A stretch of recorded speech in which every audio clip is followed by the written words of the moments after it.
Gente, essa semana eu recebi alguns comentários sobre o que é que eu entendia como algumas ações em relação ao trato com os funcionários referente ao governo de Raquel Lira.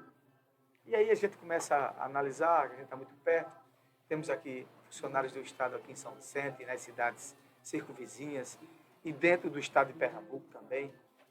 E a gente começa a perceber que o que as pessoas de Caruaru falavam vem se concretizando. Raquel, ela, de fato, a governadora, ela tem uma boa percepção para tocar obras, para buscar recursos, como ela tem feito. Ela tem buscado, sim, né, investimentos, e diga-se de passagem, esses investimentos que ela tem conseguido aprovar é por causa das notas do rating falado do STN, da Secretaria do Tesouro Nacional, onde o governo do PSB, através de Paulo Câmara, deixou, sim, na questão fiscal e financeira, o Estado organizado. Nas outras coisas, era uma tragédia, como a gente tinha visto, e não é à toa, que eu tenho repetido isso aqui várias vezes, que a população entendeu que era hora de mudar e, de fato, mudou. Né? E deu, assim, uma guinada, literalmente. E o que é que acontece? O trato da governadora Raquel Lira com os funcionários continua sendo o pior possível. Ela não abre uma linha de negociação, não abre uma linha de conversa com as pessoas. Por exemplo, os professores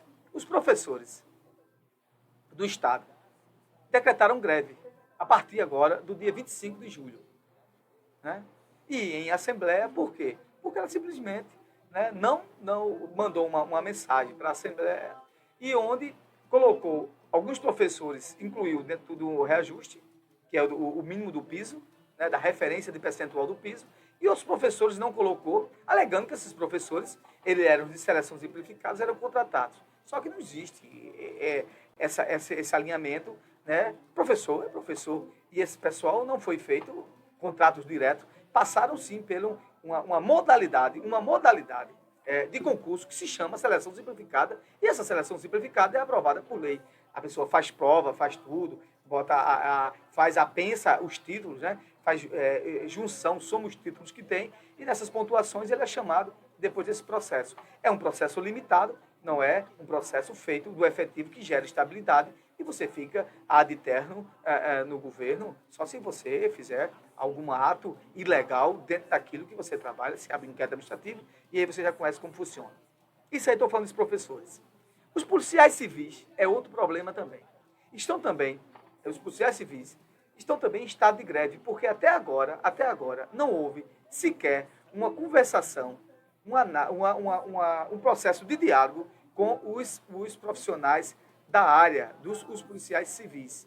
Que o Simpol, né, que é até o presidente do Simpol, já deu entrevista aqui conosco, aqui no Paripense, o Rafael Cavalcante, e falava, né, do sucateamento das delegacias, da falta de pessoas, né, de profissionais, de agentes policiais, para tocar investigações, para tocar os grandes problemas que tem na área de segurança, porque a polícia científica, a polícia que pesquisa, a polícia que investiga, a polícia investigadora, é essa sim, que desbarata e descobre os crimes. E eu falei um dia desse aqui, que aqui em São Vicente mesmo, aqui um exemplo, que aqui se mata, faz qualquer coisa e ninguém sabe quem mandou matar, quem fez, e não se apura nada. Mas isso só acontece em São Vicente, não. Várias e várias cidades, e as cidades circunvizinhas, os crimes não são investigados, não é porque aqueles agentes policiais ou o delegado da delegacia não queira, é porque nem tem estrutura e nem tem aparato humano, profissionais, agentes policiais para tocar, porque a demanda é tão grande que ele só vai alinhamento, vai para um alinhamento de investigação quando é uma coisa de grande repercussão, porque ele fica lá, tem outro lá, tem 1 milhão de casos, ele nomeia uma prioridade, só que todos são prioridades, né? Porque tem pessoas humanas ali que partiram, tem famílias do outro lado que querem sim saber o que aconteceu, o desvendamento. Então, os policiais civis brigam por isso, né, pela melhor estrutura das delegacias, e que realmente funcione, e também pela sua política salarial, que até agora foi conversado e não se avançou. Então, os policiais civis de Pernambuco também estão, segundo o presidente do Simpol, do Sindicato dos Policiais Civis de Pernambuco, estão também em estado de greve. Pois bem, 2 pontos. O outro ponto agora, né, como se não bastasse, teve agora uma a demissão de 230 profissionais da Compesa. Esses profissionais da Compesa eram, sim, profissionais efetivos que foram chamados para recompor a estrutura técnica da Compesa porque era defasada. Então, a Compesa, na época, viu que era melhor chamar esses aposentados. E, de repente, ela demitiu todo mundo, né, sem nenhuma satisfação, alegando que o presidente da Compesa alegou que a Compesa estava em déficit orçamentário, né, estava operando no vermelho como uma empresa, que a Compesa é uma empresa. Entretanto, o mesmo presidente da Compesa assinou um documento do balanço de 2022, e que os balanços são apresentados em março do ano do exercício subsequente, dizendo que as contas da Compesa havia sim, né, o lucro, existia lucro da Compesa, né, através dos seus patrimônios, né, dos imobilizados, mobilizados, um linguajar bastante contábil, mas trocando miúdos, falando em linguajar popular, que a Compesa estava dando lucro, para que os nossos amigos possam compreender, né? E, de repente, do dia para a noite, né, e nesse relatório contábil das contas públicas, ele, quando assinou, disse que tinha comprovado que a Compesa estava bem, das pernas, dentro do seu processo, do que foi apresentado, que quem apresenta esses números é uma assessoria independente, né, assessoria contábil independente, né, de auditoria independente, para verificar os números. Pois bem, o que acontece? Aí, do dia para a noite, né, o presidente da Compesa diz que há um déficit na Compesa de 30 milhões e era necessário enxugar a máquina. Qual é a moral da história? A Compesa já não atende ninguém. Para vocês terem uma ideia, aqui em Carpina, onde fica lá os núcleos das terceirizadas, eram 12 equipes, parece, de 12 pessoas. Hoje só tem 2 pessoas, ou 6, para atender quase o agreste todinho. Quando quebra um cano aqui para consertar, tem que chamar o cara lá da Compesa, da terceirizada. Aí o cara tem que atender quase o estado de Pernambuco todo. Então, o que acontece? A Compesa já dá um atendimento terrível à população. Agora está tudo mais ou menos, está chovendo, não é verdade? Mesmo assim, quando chove, ela não tem a capacidade, né, das suas tubulações, porque precisa estar observando, né, o número de água, o número de índice pluviométrico, né, nas barragens, e as barragens recebem também, né, todo tipo de barro, coisa e tal, então tem que ter um acompanhamento das questões de filtragem, coisa e tal, isso sim, mas dentro das suas tubulações, quando há uma pressão muito grande, estoura tudo, então mesmo em tempo de inverno, tem lugares que não chega água normalmente, e quando chega no verão, aí a tragédia é completa. A tragédia é completa e as pessoas que moram principalmente ali no Miguel Arraes, né, no Rei do Baião, aqui na Coab, das pessoas que têm tubulação da Compesa, que recebem agora da Compesa, sabe o sofrimento que é do centro da cidade, da Coab, dos bairros aqui, do Padre Nazareno. Sabem, eu estou falando aqui bem para São Vicente, mas as pessoas que nos escutam das outras cidades sabem do que eu estou falando, que devem também sofrer também com isso, que já é uma péssima empresa, né?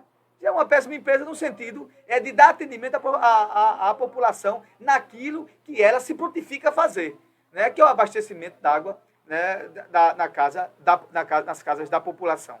Então, dentro disso que eu estou falando, o relacionamento com as pessoas, os funcionários, né, os profissionais de cada área no estado de Pernambuco, junto com a governadora, tem sido de mal a pior. Só tem acontecido coisas, né, que começam a esticar a corda. Eu entendo que é necessário que a governadora, né, dentro lá do palácio, tenha uma pessoa hábil de conversação, que abra diálogo, converse com as pessoas, para justamente amenizar, né, amenizar essa situação. Porque a gente entende que a cada dia só vai piorando. E até agora, dentro do que também se coloca, a gente aguarda, né, que haja, sim, de fato, aquilo que era tão prometido pela governadora, das ações que ela acha que deve tocar e que vai ser, sim, uma coisa arrebatadora para o povo de Pernambuco. As notícias positivas do governo de Pernambuco, as pessoas também estão me perguntando aqui, e as notícias positivas, não tem nada de bom? Sim, tem. Né? Ela captou vários recursos, captou aí 900 milhões, mais 2 bilhões, né, ela tem captado recursos interessantes para a área de infraestrutura e que, quando esse dinheiro chega, com certeza, aqueles processos estatórios que já estiverem conclusos, né, vão ser logo implementados, principalmente no verão, né, porque agora no inverno você não vai fazer obras de grande repercussão do esgotamento sanitário ou de estradas. A gente tem essa estrada daí, ninguém se engana, que sair a obra dessa estrada só vai começar nos momentos que tiverem mais sol, mais quente, porque inverno ninguém faz estrada. Eu entendo que vai ser feito, não tenho sombra de dúvida sobre isso, eu tenho escutado sobre isso, principalmente por causa desses aportes que ela conseguiu. Agora, em relação às tratativas com funcionários, ela trata da mesma forma que tratava quando era prefeita de Caruaru. Não tem um mínimo de diálogo, não tem um mínimo de diálogo. E os profissionais do Estado ficam ao bel prazer. Por exemplo, mesmo, a classe dos enfermeiros, quando foi querer dialogar sobre a questão do piso dos enfermeiros para ser aplicado em Pernambuco, ela entrou com eliminar na justiça, para ninguém pudesse fazer greve. E alguns enfermeiros, e a classe dos enfermeiros, auxiliares de saúde, ou seja, dos profissionais de saúde, vivem sim, né, numa tensão tremenda sobre isso também. Está para tramitar uma lei na Assembleia, na questão do piso de referência dos profissionais de saúde, né, e aí tem várias falas, tem a oposição dos deputados, a situação, quem defende muito é o deputado Gilmar, que ora foi também presidente do Corém, então é o que tem levado essa luta à frente. Mas o que é que a gente entende? Que não há, né, voltando para o Executivo, não há um mínimo de negociação clara e objetiva para tentar distensionar, na verdade, deixar mais tranquilo o convívio de funcionários do Estado com a governadora.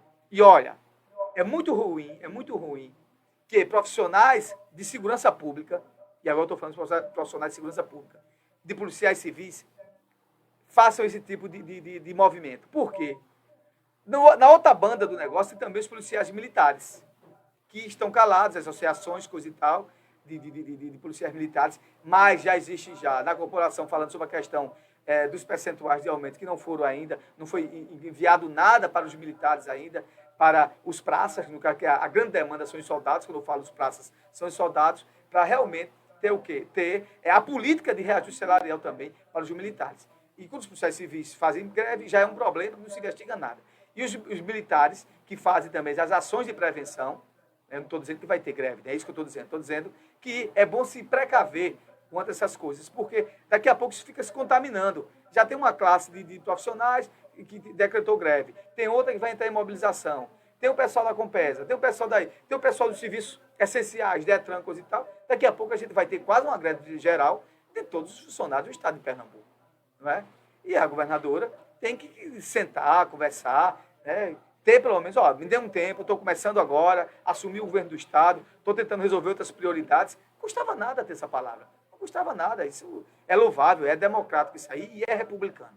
Então, essa é a minha palavra que eu tenho hoje sobre o que está acontecendo no Estado de Pernambuco, né, dentro dessas nuances, que também atinge nossas vidas aqui. Atinge aqui em São Vicente, atinge em Macaparana e Machado, no Estado de Pernambuco, no sertão, do sertão ao litoral, sem sombra de dúvida. Então, se você pensa que a relação da governadora com funcionários, depois que ela se tornou governadora, mudou, não. Continua igual a quando ela era prefeita de Caruaru.